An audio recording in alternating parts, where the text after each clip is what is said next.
عن ابن عمر رضي الله تعالى عنهما عن النبي صلى الله عليه وسلم أنه قال: ألا كلكم راع وكلكم مسؤول عن رعيته، فالأمير الذي على الناس راع وهو مسؤول عن رعيته، والرجل راع على أهل بيته وهو مسؤول عنهم،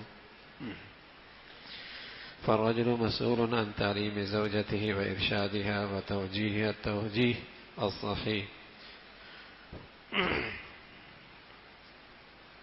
یہ اللہ کے نبی صلی اللہ علیہ وسلم کا ارشاد ہے اور اس کا تعلق گھریلو زندگی سے، گھر کی چار دیواری سے، ازواجی رشتے سے ہے۔ معاشرہ، سوسائٹی، اس کی پہلی تربیت گاہ، پہلی تعلیم گاہ، اس عمارت کی پہلی اینٹ گھر کی زندگی ہوا کرتی۔ اگر گھر بے مقصد ہو جائے، معاشرہ بے مقصد ہو جایا کرتا۔ گھروں میں تربیت، اصلاح، اخلاق کا سنورنا یہ ناپید ہو جائے تو معاشرہ اخلاق سے عاری ہو جاتا ہے۔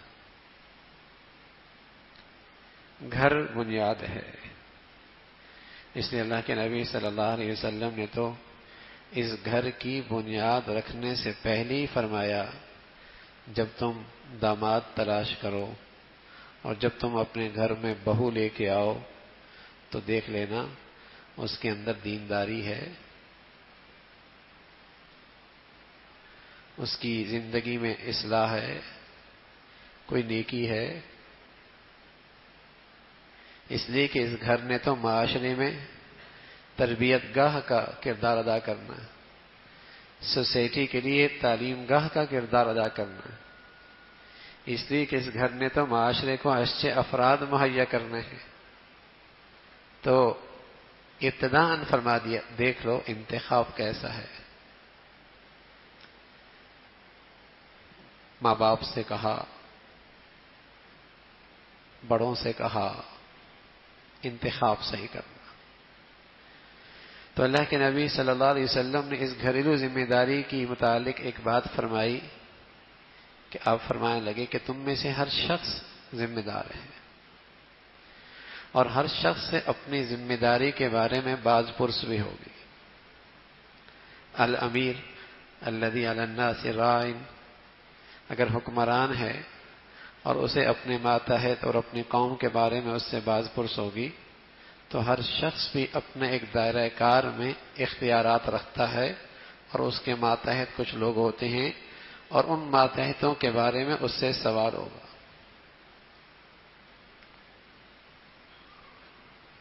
اگر دفتر میں بیٹھا کارخانے کا مالک، تعلیم گاہ کا استاد، شوہر اور باپ اپنی ذمہ داریاں چھوڑ دے گا تو میرے عزیزو پھر اوپر جو مسلط ہوں گے نا وہ اس سے بدتر ہی آئیں گے۔ جب ہر شخص اپنی ذمہ داری سے عاری ہو جائے گا اور اپنے اوپر ذمہ داریاں ہیں اسے نہیں پورا کرے گا تو پھر اسے اوپر والے کوئی منصف نہیں ملیں گے، اور اوپر والے کوئی ذمہ دار نہیں ملیں گے۔ تو ہر شخص کی ایک ذمہ داری ہے، اور یہ ذمہ داری فرض کے درجے میں ہے، فرض کے درجے میں ہے۔ شوہر ہے، باپ ہے، گھر کا سربراہ ہے۔ اللہ کے نبی صلی اللہ علیہ وسلم فرمانے لگے وَهُوَ مَسْئُولٌ عَنْهُمْ، اس ذمہ داری کے بارے میں اس سے باز پرس بھی ہوگی، سوال ہوگا کہ تمہیں یہ منصب ملا تھا، یہ مرتبہ ملا تھا، یہ مقام ملا تھا، تو تم نے اپنی ذمہ داری کتنی پوری کی؟ تو خود اللہ کے نبی صلی اللہ علیہ وسلم نے بحیثیت ایک شوہر کے، بحیثیت ایک گھر کے ذمہ دار کے، بحیثیت گھر کے ایک بڑے ہونے کے، آپ نے کس انداز سے وہاں اس گھر کو تربیت گاہ بنایا، اور وہاں آپ نے کیسی اصلاح فرمائی، کیسی تربیت فرمائی۔ تو ام سلمہ رضی اللہ عنہ فرمانے لگی کہ ایک دن اللہ کے نبی صلی اللہ علیہ وسلم رات میں اٹھے اور گھبرا کے اٹھے، فزعن، گھبرا کے اٹھے، اور فرمانے لگے آج کی رات اللہ نے نیکیوں کے کتنے خزانے اتارے ہیں اور کتنے فتنے اترے ہیں۔ اور جب فتنے بھی بہت ہوں اور انعامات بھی بہت ہوں تو غفلت اچھی چیز نہیں۔ آپ نے فوراً اپنے گھر والوں سے کہا اٹھو، اللہ کی طرف رجوع کرو، اور ساتھ فرمایا رب کاسیات فی الدنیا عاریۃ فی الآخرہ، کتنی ایسی ہوں گی جو دنیا میں لباس پہنی ہوئی ہوں گی لیکن اپنی بدعمالیوں کی وجہ سے کل قیامت میں لباس سے عاری ہوں گی۔ بڑا زرق برق لباس، شاہانہ لباس پہنا ہے، لیکن کل ذلت کی ایسی زندگی دیکھنی پڑے گی انہیں کہ جسم پہ لباس بھی کوئی نہیں ہوگا۔ تو آپ علیہ الصلوۃ والسلام نے اپنے گھر والوں کو اٹھایا کہ غفلت اچھی چیز نہیں ہے۔ گھر میں بے مقصد زندگی گزر رہی ہو، بے مقصد زندگی، اور چھوٹی چھوٹی خواہشات کو زندگی کا مقصد بنا لیا ہو، چھوٹی چھوٹی خواہشات کو، اور جو زندگی کا مقصد ہے کہ میاں بیوی کا رشتہ اس لیے تھا، باپ بیٹے کا رشتہ اس لیے تھا، ماں بیٹی کا رشتہ یہ اس لیے تھا کہ وتعاونوا فی البر وتعاونوا علی البر والتقوی، تاکہ یہ دونوں، یہ سارے مل کر ایک دوسرے کے لیے نیکی میں ایک دوسرے کے لیے سہارا بنے، اور جس راستے اور جس منزل کی طرف جا رہے ہیں، جنت کا راستہ اور منزل ہے، اس میں ایک دوسرے کا ساتھ دیں، معاون بنے، دستے بازو بنے، حوصلہ افزائی کرنے والے بنے۔ یہ رشتے کا حق ہے، یہ گھر کی زندگی کا مقصد تھا، یہ ان رشتوں کا فریضہ تھا۔ وتعاونوا علی البر والتقوی، اس مقصد کے تحت یہ زندگی ہوتی ہے۔ تو اللہ کے نبی صلی اللہ علیہ وسلم نے اپنے گھر والوں سے کہا یہ غفلت اچھی چیز نہیں۔ حضرت عائشہ فرمانے لگی خاص طور پہ جب رمضان آتا اور رمضان کا آخری عشرہ ہوتا تو آپ اپنا تہمن کس لیتے اور پوری رات عبادت میں گزارتے، وَأَيْقَظَ أَهْلَهُ، اور اپنے گھر والوں کو بھی ساتھ اٹھاتے۔ کوئی تہجد میں ہے، کوئی رکوع میں ہے، کوئی سجدے میں ہے، کوئی تلاوت میں ہے، کوئی دعا میں ہے۔ حضرت عائشہ فرماتی ہیں رضی اللہ تعالیٰ عنہ کہ پوری رات ہمارا گھرانہ اللہ کی عبادت میں مشغول اور مصروف ہوتا۔ سبحان اللہ، یہ تو وہ پاکیزہ ہستیاں تھیں جو بخشائی ہوئی تھیں، جن کے دامن میں خطا کا ایک داغ بھی کوئی نہیں تھا، لیکن ان گھروں میں اتنا اہتمام ہے، اور جہاں دامن میں نیکی ہی نہ ہو، ان زندگیوں کے لیے اس موسم میں عبادت کی کتنی ضرورت ہے۔ لیکن بسا اوقات گھر کی زندگیاں انتہائی غفلت میں گزر رہی ہوتی، اور بہت ساری غلطیاں اور کوتاہیاں اور برائیاں گھر میں اس لیے آتی کہ گھر کے ذمہ دار کوتاہی کر رہا ہوتا، گھر کا ذمہ دار کوتاہی کر رہا ہوتا۔ بہت ساری برائیاں اس لیے گھر میں آ جاتی ہیں، گھر کا ذمہ دار اس میں کوتاہی کر رہا ہوتا ہے، بڑا جرم کر رہا ہوتا ہے، بڑا ظلم کر رہا ہوتا ہے، بڑی ناانصافی کر رہا ہوتا ہے، اور اپنی ذمہ داری میں بڑی خیانت کر رہا ہوتا ہے،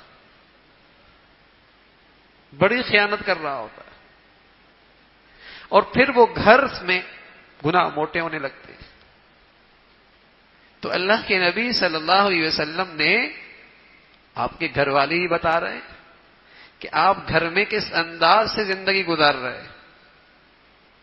فرمایا عام سال جب گزرتا پورا سال تو ہمیں تہجد میں اٹھانے میں آپ اتنا اہتمام نہیں کرتے تھے، بلکہ جب آپ تہجد پڑھ لیتے، وتر پڑھ لیتے، تو پھر مجھ سے کہتے قومی فاوتری یا عائشہ، عائشہ اب اٹھو اپنے وتر پڑھ لو، کیونکہ وتر واجب ہے۔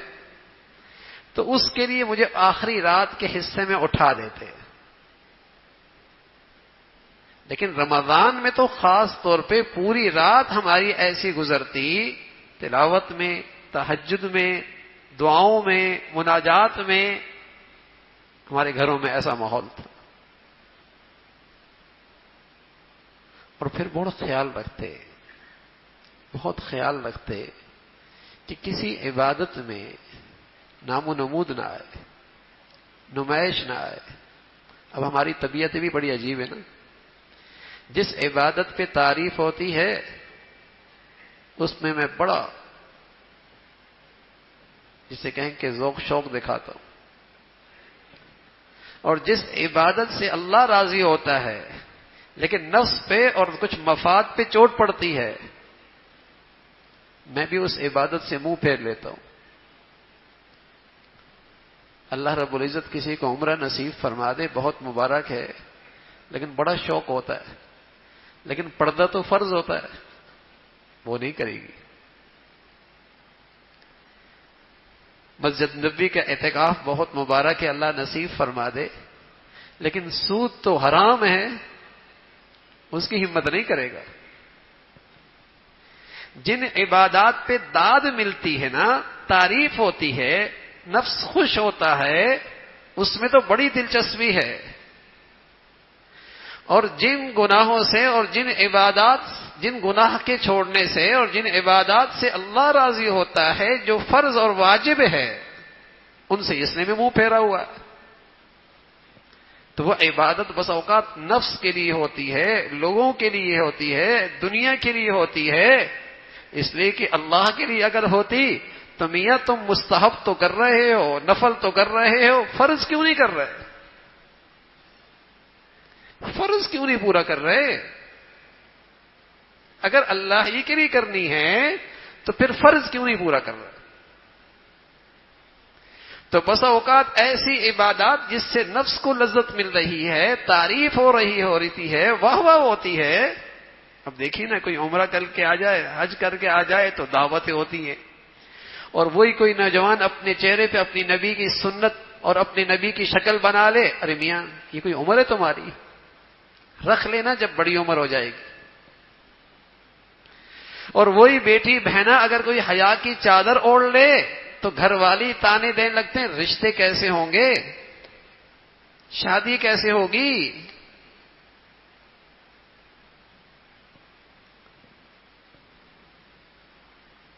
تو عبادت اللہ کے لیے ہوا یوں کہ رمضان کا وقت تھا، آخری عشرہ شروع ہونے لگا.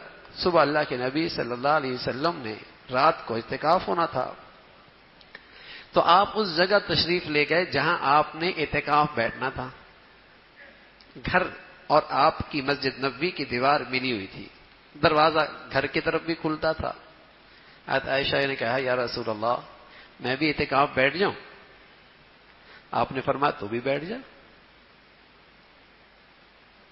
تو بھی بیٹھ جا. آپ نے اپنا خیمہ لگا لیا، اس نے اپنا چھوٹا سا قبہ سا بنا لیا. اتنے میں دوسری اہلیہ آئیں، حضرت حفصہ، انہوں نے بھی لگا لیا. اتنے میں تیسری آئیں، اس نے بھی لگا لیا. اتنے میں چوتھی آئیں، اس نے بھی لگا لیا. دوپہر کو اللہ کے نبی صلی اللہ علیہ وسلم نے فرمایا، کیا تمہیں نیکی نہیں آمادہ کیا؟ یہ کام نیکی کے لیے کر رہی ہو، یا تم غیرت کھا رہی ہو کہ یہ قریب ہو جائے گی تو میں پیچھے کیوں رہ جاؤں؟ یہ قریب ہو جائے گی تو میں پیچھے کیوں رہ جاؤں؟ آپ علیہ الصلوۃ والسلام فرمایا، یہ سارے اٹھا دو، اور اپنا خیمہ بھی اٹھا دیا. اور آپ نے پوری زندگی میں ایک مرتبہ ایسا ہوا کہ آپ نے آخری عشرے میں اعتکاف نہیں فرمایا، وہ یہ مرتبہ ہے. اور پھر آپ نے اس کا ازالہ یوں کیا کہ آپ پھر شوال میں 10 دن اللہ کے گھر میں بیٹھے. لیکن آپ کو یہ پسند نہیں تھا کہ عبادت اللہ کی ہو اور اس میں کوئی جذبہ غلط مل جائے. سبحان اللہ. عبادت اللہ کی ہو اور اس میں کوئی غلط جذبہ آ جائے، کوئی غلط خواہش کی ملاوٹ ہو جائے. اللہ ہمیں اخلاص نصیب فرما دے، ریا سے بچا دے، نام و نمود سے بچا دے. غلط جذبات سے بچا دے، اللہ ہمیں اخلاص والی عبادت دے دے۔ ارے عزیزو، اخلاص کی چھوٹی بھی چھوٹی نہیں ہوتی، وہ بھی اللہ پہاڑوں جیسی کر دیتا ہے۔ اور بھائی پہاڑوں جیسی عبادت کی شکل ہو، اخلاص سے خالی ہو، تو اللہ کیا اس کی قیمت ایک ذرے کے برابر بھی نہیں۔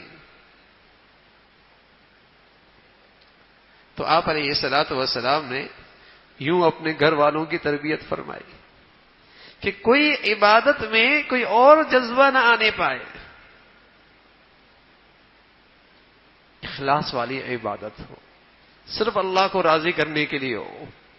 اس لیے اللہ کے نبی صلی اللہ علیہ وسلم نے سب کو ہٹا دیا۔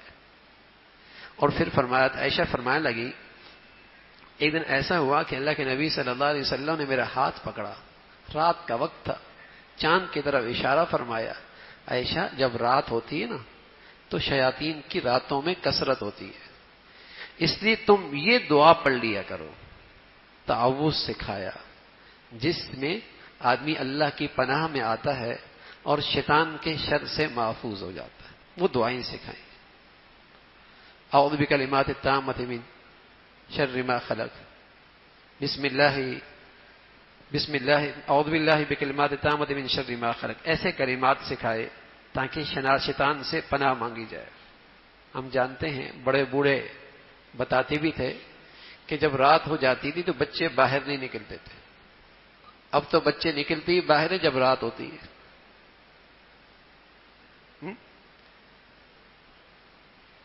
اب تو نکلتی تب ہے جب رات ہو جاتی ہے۔ بڑے بوڑھے کیا کرتے تھے؟ کواڑ بند کر دیا کر، رات ہو گئی، اب گھر کا وقت ہے، اب گھر میں رہنے کا وقت ہے۔ شیاطین کی کثرت ہوتی ہے، رات ہوتی ہی وہ باہر نکل آتے ہیں۔